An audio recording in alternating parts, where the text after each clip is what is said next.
Craig, the real business starts this weekend. We've got West Ball in the Challenge Cup. How are you feeling ahead of that game? Yeah, excited. You get through pre-season, you do all the bits that you need to do to get these competitive games out there. So it's I think the players are chomping at the bit. I certainly am. The coaching staff are, so it'll be exciting to get out there and get that first competitive game of 2025 out of the way.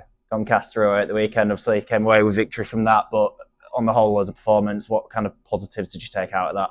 I just think, like I said at the weekend, I think because the sort of lack of field sessions that we've had because we started late and with the Christmas break and the weather after the New Year period, we've not really done a massive amount out on the field. So just I guess the cohesion that they showed and some of the.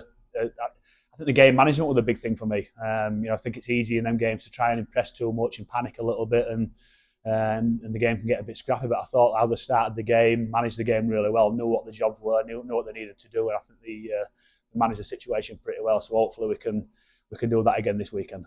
Competitively, obviously, first game of the season here at home as well. So you must be obviously looking forward to being out in front of the fans for the first time. Yeah, definitely my first home game. I've been here as an opposition coach, but not here as a home coach. So it'll be nice to do that. But yeah, it's important. That's the business end of the season for us now. This is what's important to us, So it's I guess it's a competitive game for us. It's a competitive friendly that we're going to use to hopefully get us ready for the league season, which is the important part for us. The league campaign is really important to us, so we need to make sure that we get right for that league campaign.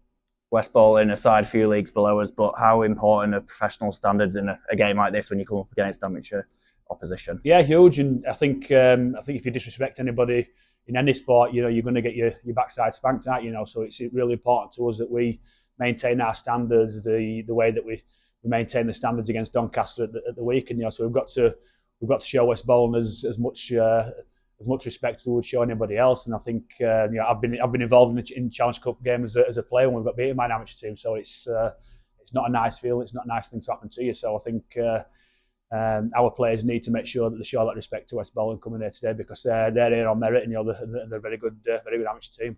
Similarly to ourselves, obviously they play on a 4G surface as well at home. But how much do you know about opposition that we're coming up against this weekend? Not a huge amount. There's some players in there that we do know a little bit about. Lingard, who I coached at Keith when I was at Keith a few years back. I know about Darves. So Michael Piper, who's come in and joined the coaching staff, he knows a lot of the players, so we get a bit of inside knowledge from him as well. So I think that it's not to disrespect anybody, but I think it's our standard and it's down to us, and we need to make sure that we do what we need to do. Maintain our high standards, and his execution needs to be good, and defensive we need to be solid as well. I think if we're solid defensively, our execution and attack should look after itself. You feel maybe not knowing so much about the opposition kind of as an advantage, a disadvantage? How do you kind of approach when you get a game like this one? Yeah, I think let's say it's more focused on ourselves. I think like we did at the weekend at Doncaster, we start the game well, end our sets well, and be disciplined in what we're doing. And the effort areas that we've talked about, the ones that we focused on, the 4 effort areas that the players know and the coaching staff know. I think if we do them well, it puts us in a real good position, field position to work with the ball and hopefully execute some tries. But defensively, we need to be really good and really solid to start with.